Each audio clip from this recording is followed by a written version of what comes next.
The morning sun cast long shadows across Fort Meridian's main corridor as Sarah Martinez pushed her coffee cart down the polished linoleum floor. The wheels squeaked rhythmically, a sound that had become as familiar to the base personnel as Reveille itself. For 8 months now, she had been the invisible woman, the quiet civilian contractor who kept the coffee flowing and the break room stocked. Barely registering on anyone's radar, her uniform was deliberately unremarkable, a simple khaki polo shirt with the base's catering service logo, dark slacks that had seen better days, and worn sneakers that made no sound as she walked. Her dark hair was pulled back in a practical ponytail, and her makeup was minimal, just enough to look presentable, but not enough to draw attention. Everything about her appearance screamed ordinary, forgettable, harmless. The cart itself was a masterpiece of mundane functionality. 3 tiers of coffee supplies, pastries wrapped in plastic, and an industrial-grade thermal dispenser that could brew 40 cups without refilling. Hidden beneath the bottom shelf, invisible to casual observation, was a compartment containing equipment that would make most intelligence agencies weep with envy. But to everyone at Fort Meridian, it was just a coffee cart. And she was just the coffee girl. Sarah approached conference room C with practiced hesitation, the same nervous energy she'd cultivated since day one. Through the glass doors, she could see them 5 recruits from the 82nd Airborne's newest class, their dress uniforms crisp and their attitudes even crisper. They were the Golden Boys, the ones who'd scored highest in their recent combat simulations, and they never let anyone forget it. She knocked softly on the doorframe, her voice barely above a whisper. "Excuse me? Coffee service?" Recruit Johnson looked up from the tactical manual he'd been studying, his square jaw set in an expression of barely concealed irritation. At 22, he was the unofficial leader of this particular group, blessed with the kind of confidence that came from never having faced real consequences. His blonde hair was regulation perfect, his blue eyes sharp with intelligence, and his record was spotless to spotless. Sarah had noted in her private files. Well, Johnson drawled, his voice carrying the slight twang of his Alabama upbringing. "If it isn't our little coffee princess. Right on time, as always." The other recruits chuckled appreciatively. Martinez, a stocky kid from Texas with kind eyes that hadn't yet been hardened by real combat. Williams, tall and lanky, whose nervous energy made him fidget constantly. Chun, quiet and observant, the son of immigrants who'd worked 3 jobs to put him through college before he enlisted. And Rodriguez, whose easy smile masked a fierce competitive streak that had gotten him into trouble more than once during training. Sarah wheeled her cart into the room, her movements deliberately clumsy as she navigated around the conference table. "I have fresh Colombian today," she offered, her voice carrying just the right note of eager-to-please anxiety. "And some Danish pastries that came in this morning." "Colombian, huh?" Williams stretched back in his chair, his long legs extending under the table. "Bet you don't even know where Colombia is on a map, do you, sweetheart?" The comment drew more laughter, and Sarah's cheeks flushed with what appeared to be embarrassment. In reality, she was thinking about the 3 months she'd spent in the Colombian jungle, tracking a cartel leader who'd been selling weapons to terrorist organizations. The scar on her left shoulder, hidden beneath her polo shirt, was a souvenir from that particular mission. I think it's in South America?" She stammered, playing her part perfectly. "You think?" Rodriguez joined in, his grin widening. "What do they teach you civilian contractors anyway? How to pour coffee and look pretty." Sarah began setting up the coffee service, her hands trembling just enough to be noticeable. The thermal dispenser went on the side table, followed by cups, cream, sugar, and stirring sticks. Each movement was calculated to appear nervous and unpracticed, though in truth she could have assembled the entire setup blindfolded in under 30 seconds. "Easy there, Princess," Johnson said, rising from his chair with predatory grace. "Don't want you to hurt yourself with all that heavy lifting." He moved closer, ostensibly to help, but Sarah could read his body language like a book. This wasn't about assistance. It was about dominance, about establishing the pecking order. Johnson was the type who needed to feel superior to everyone around him, especially those he perceived as weak or beneath his station.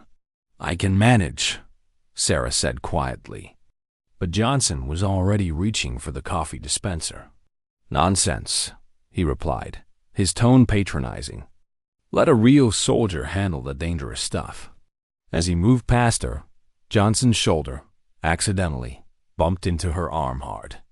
The impact sent Sarah stumbling backward, her carefully balanced tray of pastries flying from her hands. Danish and croissants scattered across the polished conference table, and hot coffee from the cup she'd been holding splashed across her apron and onto the floor. The room erupted in laughter. Williams actually applauded, while Rodriguez let out a low whistle of appreciation for Johnson's smooth move. Even Chun, who usually stayed out of such displays, couldn't suppress a smirk. "Oh no," Sarah gasped, her voice high with apparent distress. "I'm so sorry. I'm so clumsy." She immediately dropped to her knees, frantically trying to gather the scattered pastries while coffee soaked through her apron. Her face was flushed with what looked like humiliation, her movements jerky and panicked. To the recruits, she was the perfect picture of a flustered civilian who'd been put in her place. "Look at her go," Johnson chuckled, standing over her with his arms crossed. "Like a little mouse scrambling for crumbs." "Should we help her?" Martinez asked, though his tone suggested he wasn't particularly inclined to do so. "Nah," Williams replied. "She needs to learn to be more careful around real soldiers." As Sarah continued her frantic cleanup, her jacket shifted slightly. The movement was subtle, barely noticeable, but it revealed a small section of black fabric sewn into the inner lining near her collar.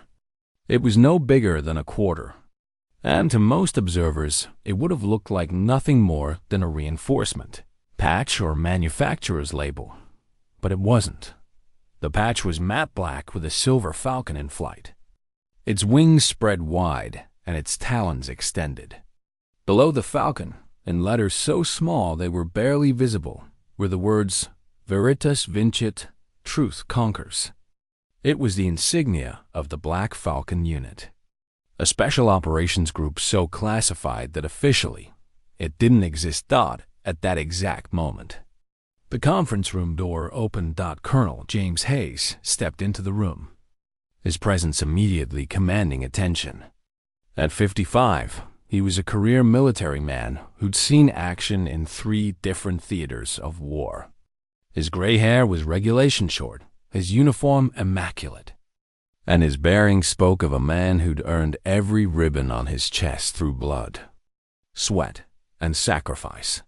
The recruits immediately snapped to attention, their laughter dying as if someone had flipped a switch. "Sir," they barked in unison, their spines straight and their eyes forward. But Colonel Hayes wasn't looking at them. His gaze had locked onto Sarah, still kneeling on the floor, and more specifically, onto that tiny patch of black fabric visible at her collar.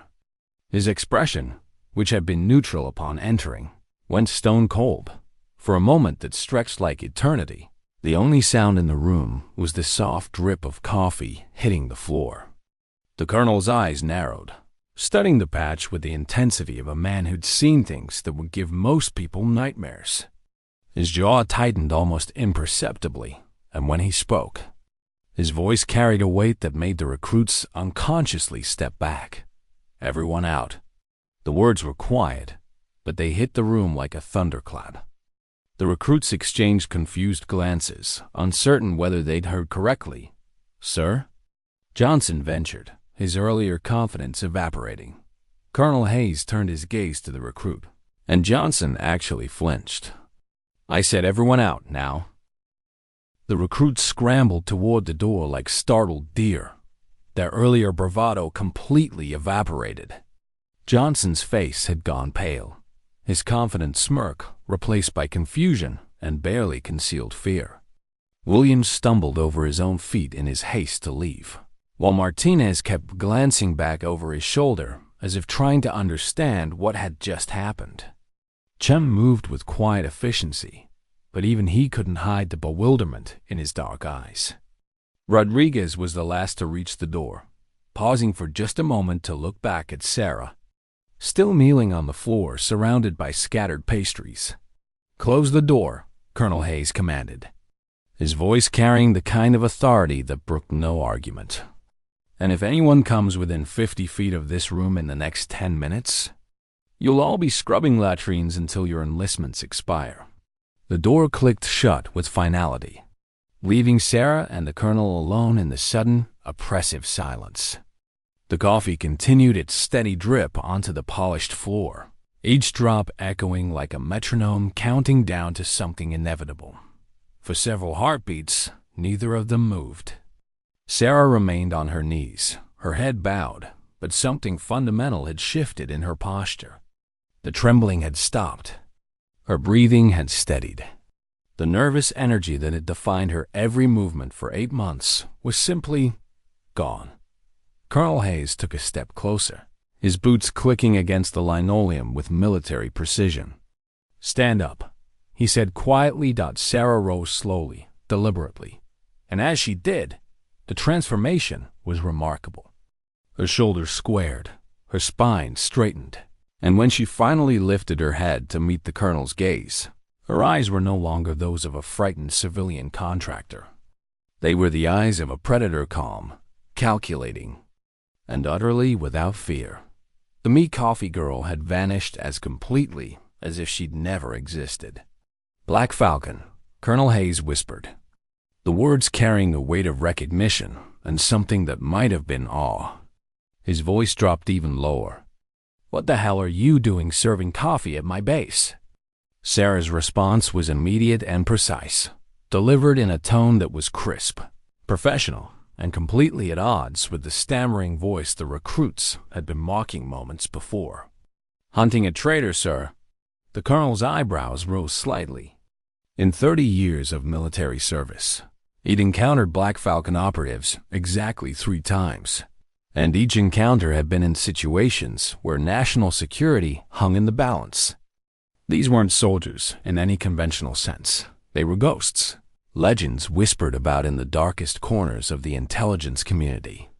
The fact that one was standing in his conference room, disguised as a coffee server, meant something was very, very wrong. "Explain," he commanded, moving to the windows and drawing the blinds with quick, efficient movements. The room dimmed, taking on the atmosphere of a secure briefing facility.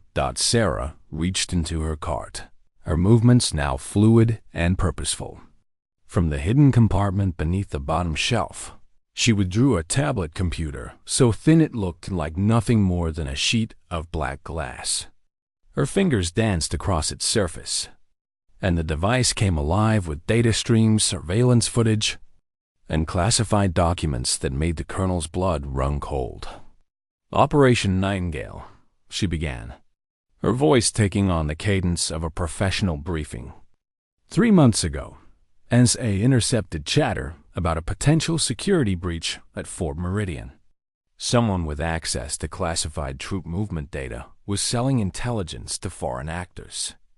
The leak was traced to this base, but the source remained unknown. She swiped across the tablet's surface, bringing up a series of photographs and documents. Traditional investigation methods failed. The traitor was too careful, too well trained. So Black Falcon was activated. Colonel Hayes studied the data flowing across the screen, his expression growing darker with each revelation. "You've been here 8 months." "Correct." The coffee service contract was arranged. It provided perfect cover access to every area of the base, interaction with all personnel levels, and complete invisibility. "People don't see service workers, Colonel. We're part of the background noise." The Colonel nodded grimly. He'd seen it himself countless times, how support staff became invisible to military personnel. their presence so routine that they might as well have been furniture. It was a blind spot that every security expert knew about, but few bothered to address.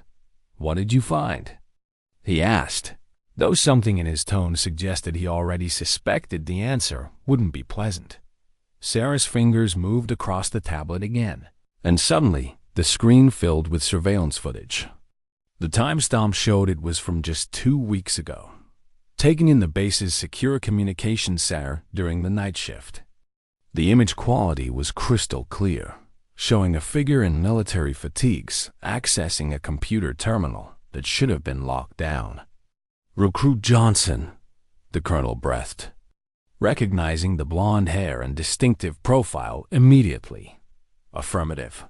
Sarah zoomed in on the footage, showing Johnson's hands as he inserted a USB drive into the terminal. He's been systematically copying classified deployment schedules, supply chain information, and personnel files. The data is encrypted and transmitted through a series of proxy servers. But the ultimate destination is a shell company with ties to foreign intelligence services. The colonel's jaw tightened. Johnson was one of his most promising recruits, a young man who'd scored in the top percentile of every assessment and had been recommended for advanced training.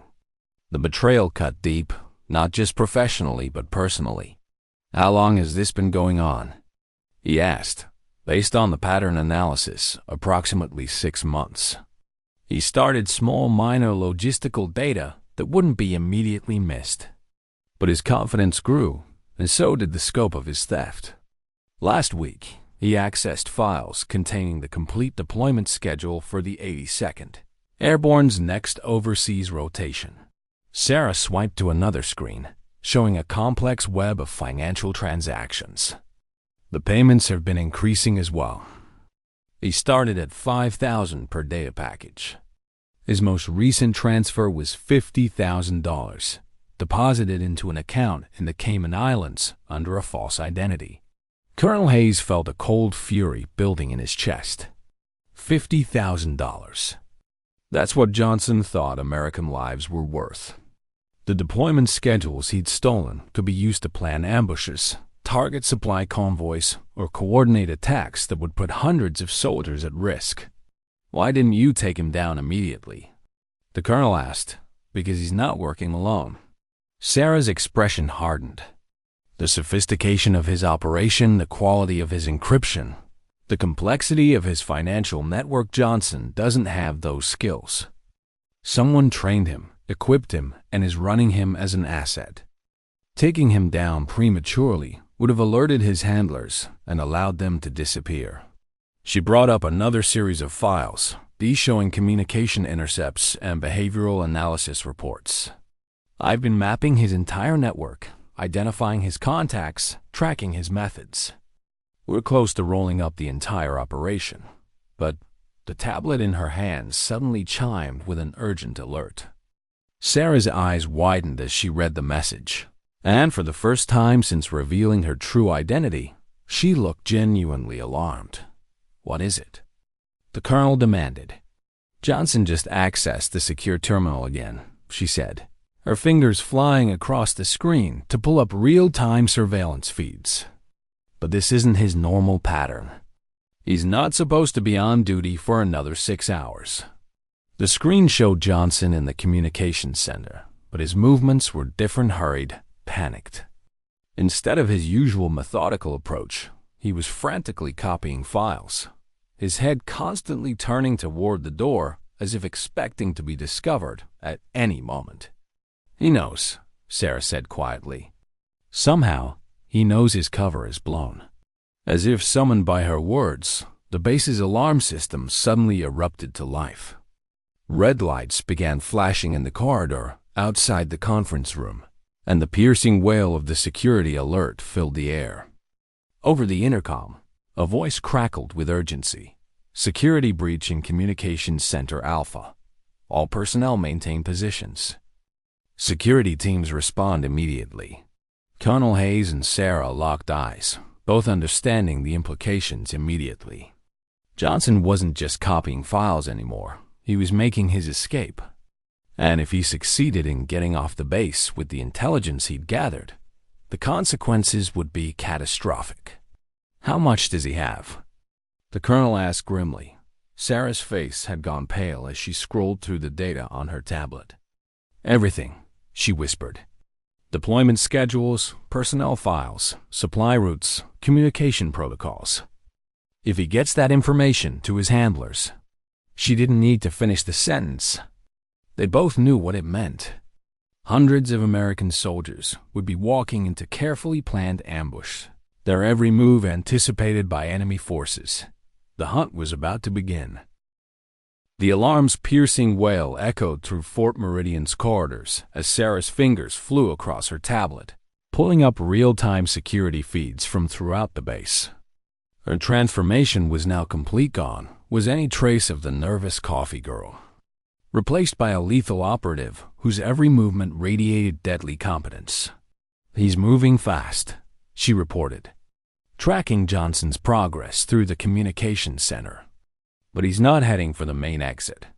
Colonel Hayes moved to her shoulder, watching the surveillance feeds with the practiced eye of a career military officer. "Where's he going?" Sarah's tablet chimed again, and her expression darkened as new data streamed across the screen. "Vehicle maintenance bay. He's got an escape route planned." She looked up at the colonel, her eyes hard as flint. "This wasn't a panic move, sir. This was always his exit strategy." On the screen, they watched Johnson burst through the communications center's rear exit. A military-grade laptop bag slung across his shoulder and a pistol drawn in his right hand. His movements were too smooth, too practiced for someone who was supposedly just a recruit. This was a man who'd been trained for exactly this scenario. "Son of a bitch," the colonel muttered.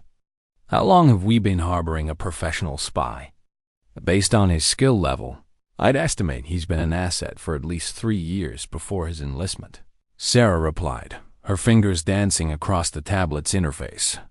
"His entire military record is probably fabricated.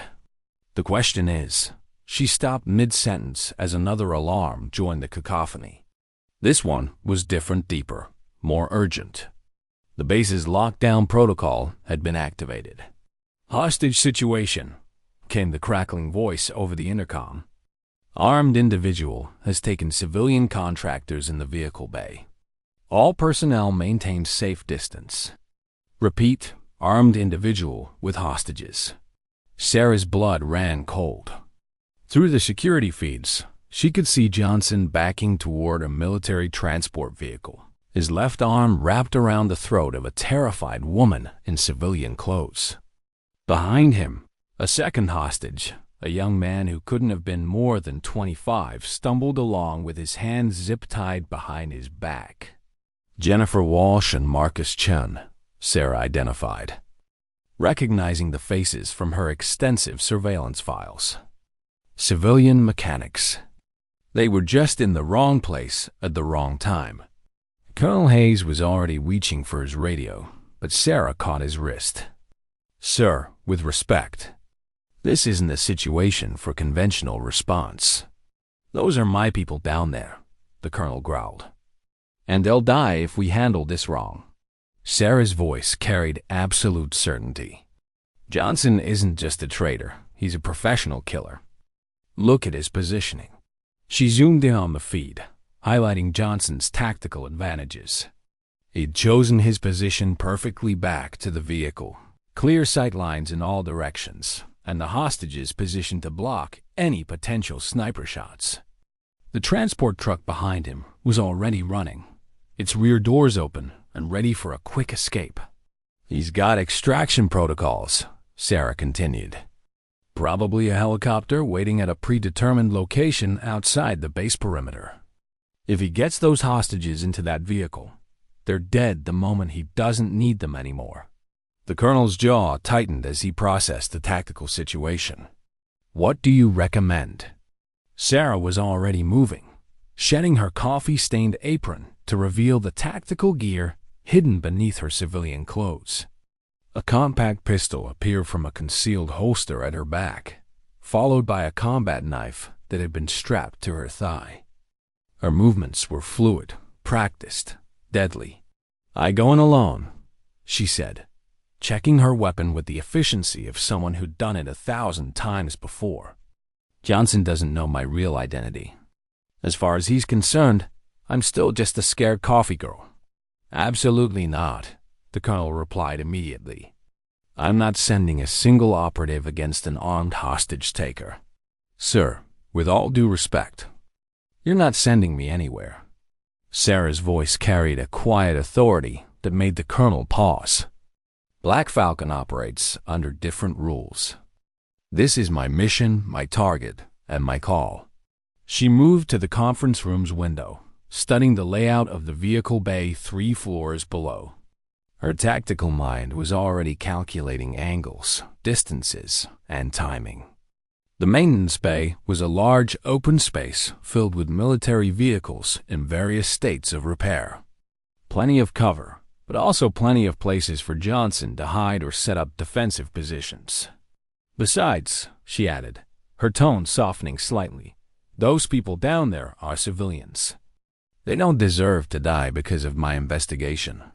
The colonel studied her for a long moment, recognizing something in her eyes that he'd seen in his best soldiers: the absolute commitment to mission success, regardless of personal cost. "What do you need from me?" "Keep your security teams back, but ready," Sarah replied, already moving toward the door. "Johnson will be monitoring radio chatter, so maintain normal protocols. If anyone asks, you're following standard hostage negotiation procedures." She paused at the door, her hand on the handle. "And Colonel, when this is over, there's going to be a lot of questions about how a Black Falcon operative ended up on your base. The official story is that I was never here." Before he could respond, she was gone, moving through the corridors with the silent efficiency of a ghost. The colonel watched her disappear, then turned back to the surveillance feeds. His heart pounding with a mixture of admiration and dread. Sarah made her way through the base, using service corridors and maintenance passages that she'd memorized during her months of surveillance. Her coffee card had been the perfect cover for mapping every inch of Fort Meridian, including routes that didn't appear on any official blueprint. She moved like smoke through the building's hidden arteries, invisible to the security teams that were now converging on the vehicle bay. As she descended toward the maintenance level, Sarah's mind was already 3 steps ahead, calculating probabilities and contingencies. Johnson was good better than she'd initially assessed. His escape plan showed sophisticated planning and professional training. But he'd made one critical mistake. He'd underestimated the coffee. "Girl." She reached the maintenance level and paused at a service door that opened directly into the vehicle bay. Through the small window, she could see Johnson clearly now. He was positioned exactly as she predicted, using the hostages as human shields while keeping his escape route clear. His weapon, a military-issue Beretta M9, was pressed against Jennifer Walsh's temple, and his eyes constantly scanned the bay's entrances. Sarah took a deep breath, centering herself in the calm that came before action.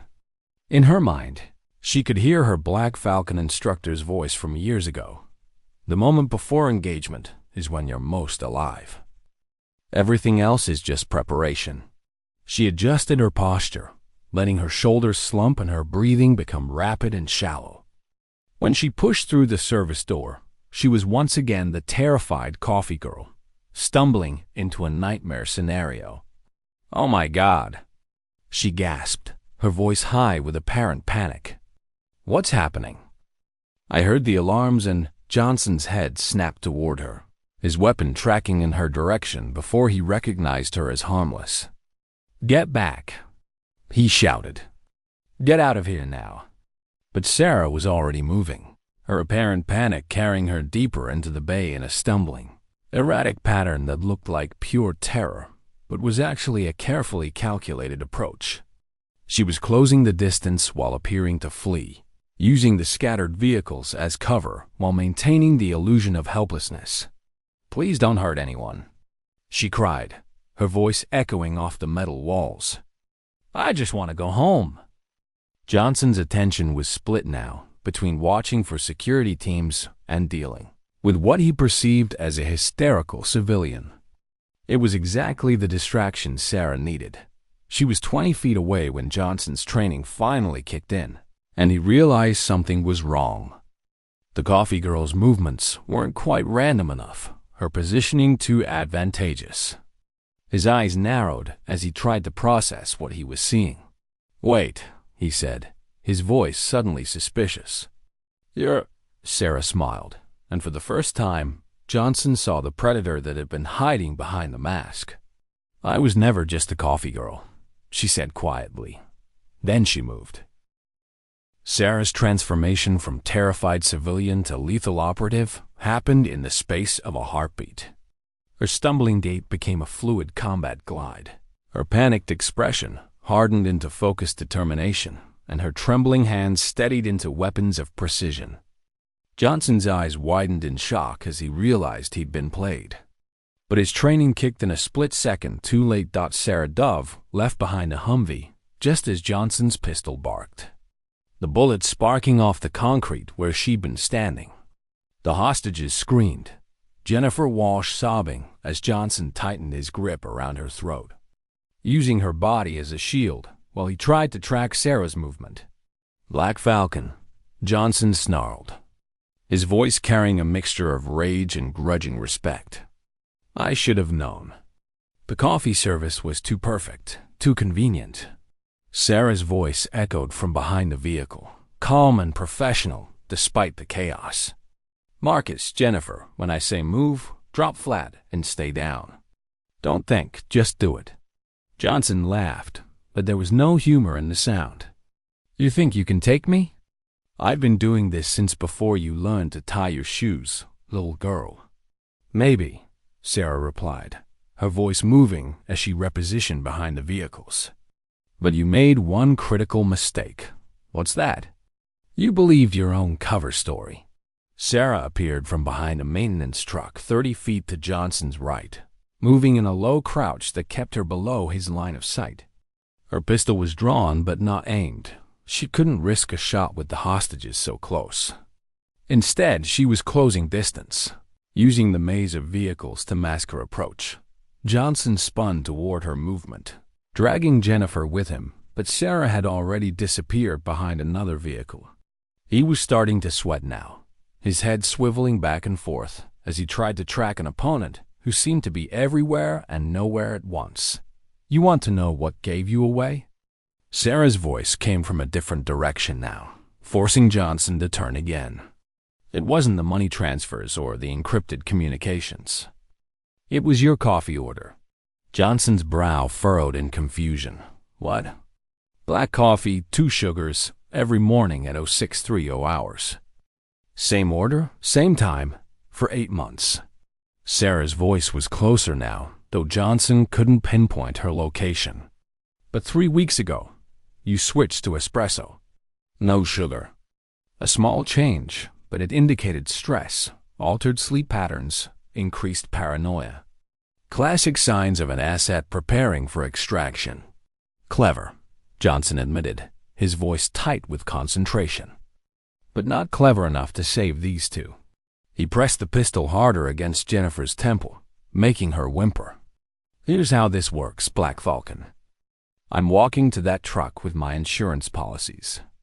You try to stop me, and they die. You follow me, and they die. You so much as breathe wrong, and they die." Sarah's response came from directly behind him. "Move." The single word was spoken quietly, but both hostages reacted instantly, their survival instincts overriding their terror. Marcus threw himself sideways, rolling away from Johnson's grip, while Jennifer dropped like a stone, her sudden dead weight throwing Johnson off balance. In that split second of confusion, Sarah struck. She came over the hood of a nearby Jeep like an avenging angel, her body horizontal as she launched herself at Johnson. Her left hand grabbed his gun wrist, forcing the weapon away from the hostages, while her right hand drove the combat knife toward his throat. Johnson was good, better than good. He managed to twist away from the knife strike, using his superior weight and strength to slam Sarah against the side of a truck. The impact drove the air from her lungs, but she held onto his gun hand, preventing him from bringing the weapon to bear. They grappled against the vehicle, a deadly dance of trained killers fighting for advantage. Johnson drove his knee towards Sarah's ribs, but she twisted away, using his momentum to throw him off balance. A knife flashed again, this time catching him across the forearm and drawing a line of blood. "You're good," Johnson grunted, trying to break her grip on his wrist. "But I'm bigger, stronger, and I've been killing people since you were in high school." Sarah's response was to drive her elbow into his solar plexus, doubling him over. "I never went to high school," she replied calmly. "I was too busy learning how to kill people like you." Johnson roared in fury and slammed her against the truck again, this time hard enough to dent the metal. Stars exploded across Sarah's vision, but she held on, knowing that losing control of his weapon meant death for all of them. The fight moved away from the truck, both combatants seeking advantage in the open space of the maintenance bay. Johnson was indeed stronger, his military training evident in every move. But Sarah was faster, more flexible, and utterly without fear. She flowed around his attacks like water, striking at pressure points and nerve clusters with surgical precision. Johnson managed to break free from her grip on his gun hand, but instead of shooting, he used the weapon as a club, swinging it towards Sarah's head. She ducked under the blow and came up inside his guard, her knife seeking his heart. Johnson caught her wrist just inches from his chest, and for a moment they were locked in a deadly stalemate, each straining against the other's strength. "You know what the funny thing is?" Johnson gasped, his face inches from hers. "I actually liked you. The shy little coffee girl who always apologized for everything. You played the part perfectly." "It wasn't entirely an act," Sarah replied, her voice steady despite the strain. "I do like making coffee. It's peaceful." Then she smiled, and Johnson realized his mistake. While he'd been focused on the knife in her right hand, her left hand had been moving. The small ceramic cup from her coffee cart, the one she'd been carrying when she entered the bay, was now pressed against his ribs. "But I like winning." "More," she whispered. The ceramic shattered, and she drove it into his side, the sharp fragments tearing through his uniform and into his flesh. Johnson screamed and stumbled backward, his grip on her wrist loosening just enough for Sarah to twist free. She didn't hesitate. Her knife flashed once, twice, 3 times precise strikes that severed tendons and disabled his gun hand without killing him. Johnson's pistol clattered to the concrete as he collapsed to his knees, clutching his ruined arm. "It's over," Sarah said quietly, her weapon trained on him as she kicked his gun away. "Marcus, Jennifer, are you hurt?" The 2 hostages, who had been huddled behind a nearby vehicle, slowly emerged. Jennifer was shaking but uninjured, while Marcus had a cut on his forehead from his fall, but was otherwise intact. "We're okay," Marcus managed, his voice hoarse with shock. "We're okay." Sarah kept her weapon trained on Johnson as she reached for her concealed radio. "Colonel Hayes, this is the coffee girl. Target is down and secured. Hostages are safe." The colonel's voice crackled back immediately. "Outstanding work. Security teams are moving in now." As if summoned by his words, the maintenance bay's main doors burst open and armed security personnel flooded in, their weapons trained on Johnson. The traitor looked up at Sarah with a mixture of pain and grudging admiration. "Who are you really?" he asked through gritted teeth. Sarah holstered her weapon and straightened her coffee-stained polo shirt. "Nobody special," she replied. "Just someone who takes her job seriously." Colonel Hayes entered the bay with his security team, his eyes immediately finding Sarah among the chaos. She was already beginning to fade back into the background, her posture shifting subtly as she prepared to resume her cover identity. "The laptop," she said quietly, nodding toward the bag Johnson had dropped during their fight. "Everything he stole should be on there, plus his communication protocols with his handlers. NSA will want to analyze it immediately." The colonel nodded, then looked at Johnson, who was being treated by a medic while under heavy guard. "How long has he been compromised?" "Based on the evidence, at least 3 years. Probably longer."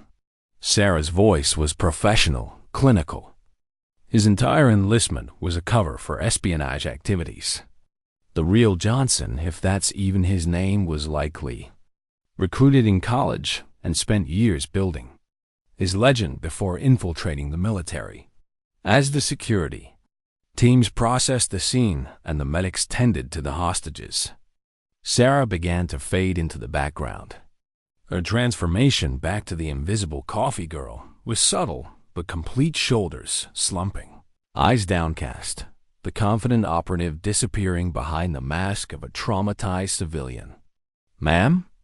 One of the security officers approached her with a clipboard. "We'll need a statement about what you witnessed." Sarah looked up at him with wide, frightened eyes. I just heard the alarms and got scared. I was looking for somewhere safe when that man grabbed those people. It was so terrifying." The officer nodded sympathetically. "We understand. Just a few questions about what you saw." As Sarah gave her carefully crafted statement, playing the role of a civilian who'd stumbled into a nightmare, Colonel Hayes watched from across the bay. Their eyes met briefly, and she gave him the slightest of nods before returning her attention to the interviewing officer. The message was clear. The coffee girl would finish her shift, complete her contract, and disappear as quietly as she'd arrived. The Black Falcon operative had never been there at all, but as Johnson was loaded onto a stretcher, still conscious despite his injuries, he managed one last look at Sarah, even through his pain. His eyes held a grudging respect. Wait for next part.